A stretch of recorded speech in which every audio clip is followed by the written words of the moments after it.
There's an old English proverb that says, you don't know where you're going until you know where you've been. The author James Baldwin has also said it like this: know from whence you came, and if you know from whence you came, there are absolutely no limitations to where you can go. I was born in Hotel Duke Hospital in 1949 in New Orleans. My mom was from Colorado Springs. Her family were hog farmers from Nebraska who lost everything in the Dust Bowl. And she met my dad in Colorado when he was stationed there in the Army, and they got married. And she moved to New Orleans to be with him after he was wounded in World War II. For the first 2 years of my life, we lived in the Third Ward in New Orleans. And I say Third Ward, most people don't know what that is, but that's how neighborhoods were described in New Orleans at the time. We had 4 generations living in one big house on the corner of Iberville and North Gayosa Streets. My daddy used the GI Bill shortly after that to buy a house in Gentilly. Just so you know, at that time, Gentilly was basically a filled-in swamp.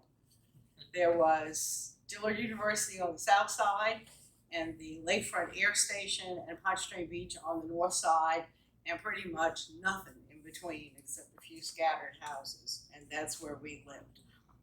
I am a 5th generation New Orleanian on my dad's side. I come from a long line of really brilliant and creative and eccentric people who cherish family life more than anything. My grandparents and my parents' generation are filled with journalists, essayists, poets, orators, mathematicians, engineers, musicians, and artists. And I was immersed in my family history since I was a young child, mostly because there were so many interesting characters in it. Because I grew up surrounded by this diverse group of unconventional relatives, it's not surprising that I ended up this sort of hodgepodge mishmash of interest. So I would describe myself as a Renaissance cookie that came out of the oven a little too early.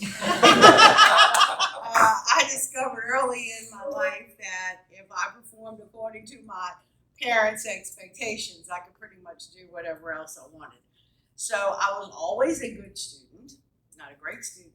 I made straight A's in school until I hit high school, but I never really had any focus because I was so easily distracted by miscellaneous stuff that totally intrigued me. In the early 1960s, I wanted to be a beatnik when I grew up. I was a decent artist, and at the time, my parents decided I should go to art school after I graduated from high school. My dad also insisted that I take Spanish because it would be such a practical skill.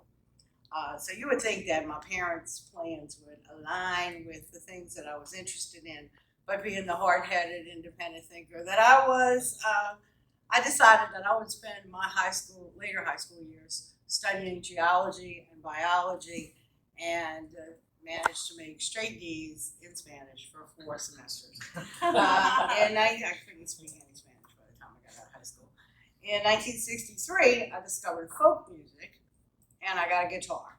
And I taught myself how to play, and then I later hooked up with 3 other people in my high school, and we formed a folk group. And we were pretty good.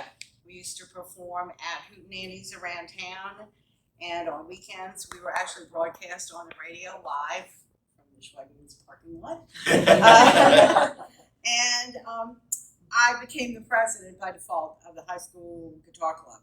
I went to, I put this in parentheses, LSU, NO, and started out majoring in geology. But I also took some philosophy and anthropology classes that changed the direction of my life permanently.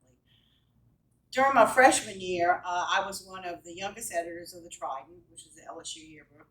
And it was also during my freshman year that I discovered political activism, drinking, and drugs, which left me very, very little time to actually attend class. So after a year of that foolishness, I was cordially invited by the university to enjoy a year of academic suspension. And when I returned, I changed my major to anthropology, specializing in primitive religion. This time, I was able to vindicate myself. And I made the dean's list, and I was the anthropology department's representative to the Dean's Advisory Council. My dad died suddenly in 1970, and I was forced to drop out of school and go to work.